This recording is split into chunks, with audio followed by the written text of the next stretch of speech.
പ്രത്യേകം ശ്രദ്ധിക്കേണ്ട ഒരു കാര്യം, ഈ വീട് പ്ലാൻ ചെയ്തിരിക്കുന്നത് വെറും 5.5 സെന്റ് പ്ലോട്ടിലാണ്. 5.5 സെന്റിൽ 3 ബെഡ്റൂമുകൾ അടങ്ങിയ 3 ബെഡ്റൂംസും ബാത്ത് അറ്റാച്ച്ഡ് ആയിട്ടുള്ള ഒരു അടിപൊളി വീടാണ് നമ്മൾ പ്ലാൻ ചെയ്തിരിക്കുന്നത്. ഹലോ ഫ്രണ്ട്സ്, ഞാൻ റമീസ് അലി. എല്ലാവർക്കും എൻ്റെ മറ്റൊരു വീഡിയോയിലേക്ക് സ്വാഗതം. എന്തൊക്കെ വിശേഷം? സുഖല്ലേ? ഞാൻ എപ്പോഴും പറയുന്ന പോലെ വീടിന്റെ ചെലവ് ചുരുക്കാൻ ഏറ്റവും നല്ല മാർഗം എന്ന് പറയുന്നത് വീടിന്റെ ഫ്ലോർ ഏരിയ കുറയ്ക്കുക എന്നുള്ളതാണ്. വീടിന്റെ ഫ്ലോർ ഏരിയ കുറയ്ക്കുമ്പോൾ നമ്മൾ ശ്രദ്ധിക്കേണ്ട കാര്യം വീടിന്റെ സൗകര്യങ്ങൾ കുറവ് വരരുത് എന്നുള്ളതാണ്. അതായത് വീടിനകത്തെ ഒരു സ്പേസ് നമ്മൾ എടുക്കുകയാണെങ്കിൽ അത് ബെഡ്റൂമോ ഡൈനിങ് റൂമോ ഏത് റൂമോ ആയിക്കോട്ടെ, അതിന് മിനിമം സ്റ്റാൻഡേർഡ് റിക്വയർമെന്റ് ആയിട്ടുള്ള ഡയമെൻഷൻസ് വേണം എന്നുള്ളതാണ്. അതില്ല എന്നുണ്ടെങ്കിൽ ആ സ്പേസ് നമ്മൾ വിചാരിച്ച പോലെ ഉപയോഗപ്രദമാവില്ല. അപ്പോൾ നമ്മൾ ഏറ്റവും കൂടുതൽ കോൺസെൻട്രേറ്റ് ചെയ്യേണ്ടത് സ്പേസ് പ്ലാനിങ്ങിലാണ്. സ്പേസ് പ്ലാനിങ് നല്ല രീതിയിൽ ഉപയോഗപ്പെടുത്തിയാൽ നമുക്ക് നല്ല വീട് കുറഞ്ഞ ഏരിയയിൽ നിർമ്മിക്കാൻ സാധിക്കും. അത്തരത്തിൽ സ്പേസ് പ്ലാനിങ്ങിന് വളരെയധികം ഇമ്പോർട്ടൻസ് കൊടുത്ത് ഞാൻ പ്ലാൻ ചെയ്ത ഒരു വീടാണ് നിങ്ങൾക്ക് മുമ്പിൽ ഞാൻ ഈ വീഡിയോയിൽ പ്രസന്റ് ചെയ്യാൻ പോകുന്നത്. ഇപ്പോൾ നിങ്ങൾ സ്ക്രീനിൽ കാണുന്നതാണ് ഞാൻ ഡിസൈൻ ചെയ്ത വീട്. ഈ വീട് ഫേസ് ചെയ്യുന്നത് ഈസ്റ്റ് സൈഡിലേക്കാണ്, അതായത് കിഴക്ക് ഭാഗത്തേക്കായിട്ടാണ്. ഈ വീട് നിൽക്കുന്ന പ്ലോട്ട് വെറും 5.5 സെന്റ് പ്ലോട്ടാണ്. ഈ പ്ലോട്ട് ഉള്ളത് കോയമ്പത്തൂരിലാണ്.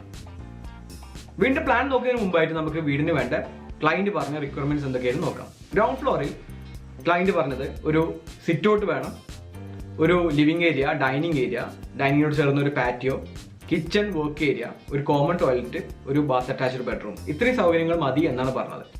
ഫസ്റ്റ് ഫ്ലോറിൽ വേണ്ട റിക്വയർമെന്റ്സ് ഒരു അപ്പർ ലിവിംഗ്, ഒരു study area, 2 bath attached bedrooms, ഇത്രയും സൗകര്യങ്ങൾ വേണം എന്നുള്ളതാണ് ക്ലയന്റ് പറഞ്ഞത്. ഇനി നമുക്ക് വീടിന്റെ പ്ലാൻ നോക്കാം. വീടിന്റെ പുറത്ത് റൈറ്റ് സൈഡിലായിട്ട് ഒരു സ്റ്റീൽ കാർ പോർച്ച് പ്രൊവൈഡ് ചെയ്തിരിക്കുന്നു. വീടിന്റെ മുൻവശത്ത് സിറ്റ് ഔട്ട് കൊടുത്തിട്ടുണ്ട്. സിറ്റ് ഔട്ട് റൈറ്റ് സൈഡിൽ സിറ്റിംഗ് ഏരിയ ഇവിടെ കൊടുത്തിട്ടുണ്ട്. സിറ്റ് ഔട്ട് കടന്ന് നമ്മൾ എത്തിച്ചേരുക ഈ ഒരു ഫോയർ ഏരിയയിലേക്കാണ്. ഫോയറിന്റെ റൈറ്റ് സൈഡിൽ പൂജാ സ്പേസ് ആയിട്ട് ഉപയോഗപ്പെടുത്താനാണ് ഉദ്ദേശിക്കുന്നത്. ഫോയറിന്റെ ലെഫ്റ്റ് സൈഡിൽ ഫോമൽ ലിവിംഗ് ഏരിയ ആണ്. ലിവിംഗിലേക്ക് നല്ല വെളിച്ചവും കാറ്റും ലഭിക്കാനായി ആവശ്യത്തിന് വിൻഡോസ് എല്ലാം പ്രൊവൈഡ് ചെയ്തിട്ടുണ്ട്. ലിവിംഗ് കഴിഞ്ഞ് നമ്മൾ വീടിനകത്ത് എത്തുക ഈ ഒരു ഡൈനിങ് ഏരിയയിലേക്കാണ്. ഡൈനിങ്ങിന്റെ അടുത്ത് തന്നെ ആയിട്ട് ഒരു പാറ്റിയോ ഇവിടെ കൊടുത്തിരിക്കുന്നു. ഈ ഡൈനിങ്ങും പാറ്റിയോയും തമ്മിലുള്ള സെപ്പറേഷൻ ഡോക്കം വിൻഡോ വഴി ആയതുകൊണ്ട് തന്നെ നല്ല കാറ്റും വെളിച്ചെല്ലാം ഈ പാറ്റിയോ വഴി ഡൈനിങ്ങിലേക്ക് എത്തുന്നു. ഡൈനിങ്ങിന്റെ അടുത്തായിട്ട് തന്നെ കിച്ചൺ ഇവിടെ കൊടുത്തിരിക്കുന്നു. കിച്ചണോട് ചേർന്ന് തന്നെ ഒരു വർക്ക് ഏരിയ കൊടുത്തിട്ടുണ്ട്. കിച്ചണിലേക്കും വർക്ക് ഏരിയയിലേക്കും നല്ല വെളിച്ചവും കാറ്റും എല്ലാം ലഭിക്കാനായി ആവശ്യത്തിന് വിൻഡോസ് എല്ലാം പ്രൊവൈഡ് ചെയ്തിട്ടുണ്ട്. സ്റ്റെയർ കേസിന് താഴെയായിട്ടാണ് കോമൺ ടോയ്ലറ്റും വാഷും കൊടുത്തിരിക്കുന്നത്. ഗ്രൗണ്ട് ഫ്ലോറിൽ ഒരു ബെഡ്റൂം മാത്രമേ പ്രൊവൈഡ് ചെയ്തിട്ടുള്ളൂ. അതൊരു ബാത്ത് അറ്റാച്ച്ഡ് ബെഡ്റൂമാണ്. ഇവിടെയാണ് ആ ബെഡ്റൂമിന്റെ പൊസിഷൻ. ഈ ബെഡ്റൂമിലേക്കും നല്ല വെളിച്ചവും കാറ്റും എല്ലാം ലഭിക്കാനായി ആവശ്യത്തിന് വിൻഡോസ് എല്ലാം പ്രൊവൈഡ് ചെയ്തിരിക്കുന്നു. ഇനി നമുക്ക് വീടിന്റെ ഫസ്റ്റ് ഫ്ലോർ പ്ലാൻ നോക്കാം. ഗ്രൗണ്ട് ഫ്ലോറിൽ നിന്ന് സ്റ്റെയർ കയറി ഫസ്റ്റ് ഫ്ലോറിൽ എത്തിയാൽ നമ്മൾ എത്തിച്ചേരുക ഈ ഒരു അപ്പർ ലിവിംഗ് സ്പേസിലേക്കാണ്. അപ്പർ ലിവിങ്ങിനോട് ചേർന്ന് തന്നെ ഒരു സ്റ്റഡി ഏരിയ ഇവിടെ പ്രൊവൈഡ് ചെയ്തിരിക്കുന്നു. ഫസ്റ്റ് ഫ്ലോറിൽ 2 ബെഡ്റൂംസ് ആണ് ഉള്ളത്. ഈ 2 ബെഡ്റൂംസ് ബാത്ത് അറ്റാച്ച്ഡ് ആണ്. അതിൽ ഒന്നാമത്തെ ബെഡ്റൂം ഇതാണ്. ഈ ബെഡ്റൂം ആവശ്യത്തിന് വലിപ്പമുള്ള ഒരു ബെഡ്റൂമാണ്. അതായത് താഴത്തെ ഗ്രൗണ്ട് ഫ്ലോറിലെ ബെഡ്റൂമിന്റെ അതേ സൈസിലുള്ള ബെഡ്റൂം തന്നെയാണ്. ഈ ബെഡ്റൂമിന് ചേർന്ന് അറ്റാച്ച് ആയിട്ട് ഒരു ബാത്റൂം പ്രൊവൈഡ് ചെയ്തിട്ടുണ്ട്. ഈ ബെഡ്റൂമിലേക്ക് നല്ല വെളിച്ചം കാറ്റും ലഭിക്കാനായി ആവശ്യത്തിന് വിൻഡോസ് എല്ലാം പ്രൊവൈഡ് ചെയ്തിരിക്കുന്നു.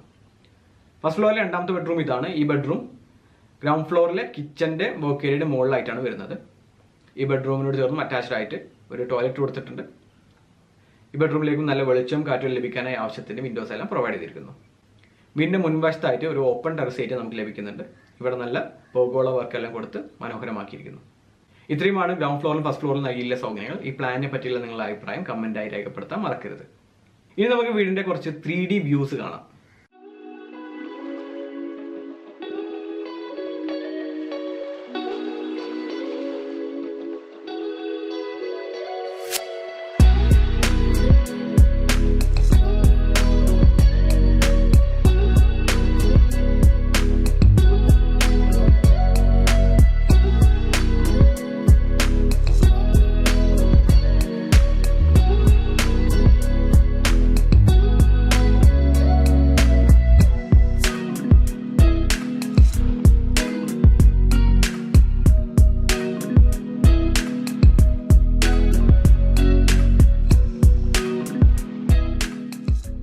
ഇവന്റെ ഗ്രൗണ്ട് ഫ്ലോർ ഏരിയ 1093 സ്ക്വയർ ഫീറ്റും ഫസ്റ്റ് ഫ്ലോർ ഏരിയ 816 സ്ക്വയർ ഫീറ്റും ടോട്ടൽ ഏരിയ 1909 സ്ക്വയർ ഫീറ്റുമാണ്.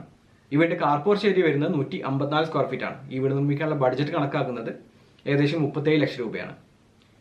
പിന്നെ പൊതുവായിട്ടുള്ള ഒരു അറിയിപ്പുണ്ട്. സർവീസ് ആവശ്യങ്ങൾക്ക് വേണ്ടി നിങ്ങൾക്ക് എന്നെ കോൺടാക്ട് ചെയ്യണമെന്നുണ്ടെങ്കിൽ സ്ക്രീനിൽ കാണുന്ന വാട്സപ്പ് നമ്പർ വഴി കോളോ വാട്സപ്പോ ചെയ്യാവുന്നതാണ്. കോൾ ചെയ്യുമ്പോൾ ബിസിനസ് അവേഴ്സിൽ മാത്രം ചെയ്യുക. അതായത് തിങ്കൾ മുതൽ ശനി വരെ 9:30 മുതൽ 5:30 വരെ നിങ്ങൾക്ക് കോൾ ചെയ്യാവുന്നതാണ്.